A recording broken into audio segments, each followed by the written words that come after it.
Well, greetings in the name of the Lord Jesus Christ. Amen. I am a Christian above all else, and I'm a husband, and I got 3 beautiful children, and I am actually still a practicing CPA, just not full-time. And I'm a health freedom advocate, author, and I mow the yard a lot. We live outside of Nashville, Tennessee, and I tell you, the grass grows so fast. I have to mow once. We have 6 acres. I have to mow once a week. It's nuts, but it's beautiful. So, not complaining. Now it's right at 8 o'clock, so I'm going to try to keep this to an hour. I'm passionate about this stuff, and I honestly could speak for the rest of the evening until you're all snoring. So, anyway, I'm going to talk tonight about, kind of give you a little history about how did we get here, because the name for this organization, the Freedom for Choices Cancer Treatments, is very appropriate. Because if we think that we have freedom of choices today, we're sadly mistaken. We're losing them quickly. So what I want to do is kind of give us a little history lesson to start with on how do we get here, how do we come so far from where we started. And I'm going to also give you some information on cancer treatments that work, alternative cancer treatments that work, give you some information on nutrition, maybe speak a little bit about Codex. I'm not sure. I don't know where we're going to go tonight. But let me get going so I don't waste any more time. And I really appreciate the elderly man that talked first, that gave his testimony. Yes, thank you very much. Especially when you're talking about the MSG. That's pure poison. MSG is an excitotoxin. I don't know if you're familiar with MSG. I mean, you know it's in Chinese food, basically. But it's in everything. You read the label, and it's in everything. And what it is, MSG is an excitotoxin that literally stimulates your brain cells to death. It kills your brain. Okay? Same with aspartame, NutraSweet. Those are the 2 biggest excitotoxins that are out there. Kills your brain. Eats holes in rats' brains. Okay? That's MSG and aspartame. Very toxic. So I appreciate you mentioning that, and God bless you. You're doing great. Glad that you're off all the drugs. Excellent. So let me start here, and I also want to thank Curtis. He's filming this. He was still is a close friend of mine. We used to live here in Pittsburgh and went to church with Curtis, and he came up here to film this tonight, and I appreciate you coming. Scott Campbell came over. I used to work with Scott at Urs Popek, BDO Seidman, CPA firm in downtown Pittsburgh years ago. So thanks for showing up, guys. Really appreciate that. And I want to start with a quote by Edmund Burke, and this is one of my favorite quotes. Edmund Burke said, "All that it takes for evil tyrants to win is for good men to do nothing." Okay? I'm not going to do nothing. Okay? A lot of people, they do nothing. They're what I refer to as sheeple. They just are brainwashed by the television. They believe everything they hear. They don't go against the grain, and they just sit around and do nothing. I'm not going to do nothing, and I know you in here are part of the folks that are going to do something. And that's what it takes for us to regain our health freedom, is to do something. And so I want to start off with that quote, and I want to start off kind of with the history of why I wrote the book. Sylvia mentioned that I did lose my father and mother both to cancer. Dad died in '96. Mom died several years later. So I lost both of my parents. Also lost a cousin, both granddads, a grandmom, and an uncle to cancer. So my family has been touched by cancer. I know everyone. Raise your hand if you have a family member or friend with cancer. Okay? Almost everyone in the room. Okay? 100 years ago, cancer was virtually unknown. And now it's 1 in 3. So there's a huge cancer epidemic. If we're winning the war on cancer that Nixon declared in 1971, how are 1 in 3 people being diagnosed with cancer? I don't understand that. How can we be winning that war? I don't get it. I'm going to use terms tonight that might be referred to as inflammatory, because I think we live under a medical mafia.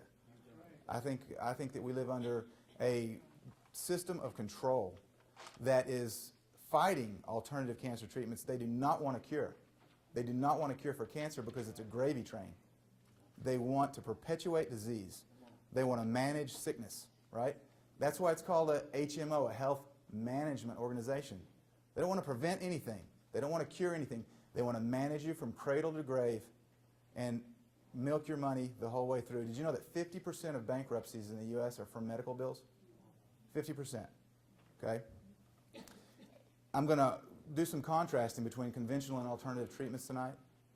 And so, but as Sylvia mentioned, Daniel Hauser, who's familiar with the story? It's going on. I was just watching the news before I came over here. They're on a manhunt now.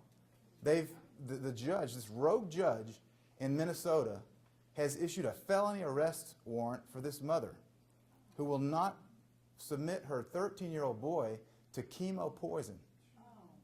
They have fled, and they think they've headed towards Mexico, but they have issued a felony arrest warrant. My question is, what constitutional right did we give the government to regulate our health? Because the government is our servants. We're not their servants. They are our servants, and they only have powers which we give them. And I've yet to read in the Constitution where it tells the government they can tell a parent what they can and can't do for their child. Okay? That does not exist. This is just a rogue judge that has done this. And where is the felony that she's committed? There's a felony arrest warrant, and the reason they did that is so they can extradite them back if they've gone to Mexico. If it's a felony, they can bring them back across the border. So anyway, very, very disturbing. I did a radio show this morning, or this afternoon, and a fella called in and said, well, he should be forced to do chemo because chemo works with Hodgkin's lymphoma 90% of the time. And he said if he doesn't take it, he'll be dead in 3 months. Well, number one, his statistics are warped. Okay, I'm a CPA. I know how to slice numbers, and I know how to manipulate statistics if I need to. I've seen it. I've been doing a CPA work for 18 years, and I have seen the way that accountants can manipulate numbers. And so, number one, Hodgkin's lymphoma is not 90% curable with chemo. It's closer to 50. But it actually is one of the few cancers that is treatable with chemo that it won't immediately kill you. It actually does have reasonable success with Hodgkin's lymphoma, one of the rare cancers. I don't advocate it, but there are alternative treatments that are way better than chemo for Hodgkin's lymphoma. And he asked me that. It was the strangest thing on the radio interview today. He asked me, he said, well, tell me, do you know of people that have been cured of Hodgkin's lymphoma by alternative treatments? And I gave him 4 specific examples that I know of personally since I wrote the book. Received communications from 4 people that have cured their cancer. And he said, oh, I don't want anecdotal stories. I said, these are not anecdotal stories. These are 4 people that are alive today. They're not a story. They're people that are alive because they chose an alternative treatment that works. So with those kind of hostile folks, you really can't win for losing. They're angry because, and I was talking to Carol about this on the way over here in the car tonight, they're angry because it is unconceivable, and this guy was an MD, it is inconceivable to a man who has spent, or a woman, 15 years and $500,000 in medical school, right, that someone other than an MD could find a cure to cancer. It's inconceivable. It cannot happen in their minds. They are demigods, and they are the most elite profession in the world. And they think, yes, in their mind. Thank you for correcting me. In their mind, they are. And they are the most elite profession. And it is not even fathomable to them that a little grandma in Sewickley, Pennsylvania could come up with a cure for cancer, right? And so that's part of the problem that you reach when you deal with doctors. Now, I'm not against doctors. If I was in a car accident and I had an arm cut off, I'd be to the hospital as soon as you could snap your fingers because they can sew that limb back on. There are certain situations where you need a doctor. The trauma, blood, you're bleeding profusely, you got a brain aneurysm. I mean, there's a lot of situations where we need doctors. And medical system, the medical profession today is very advanced in some areas. Cancer's not one of them. Okay, cancer, they're back in the dark ages.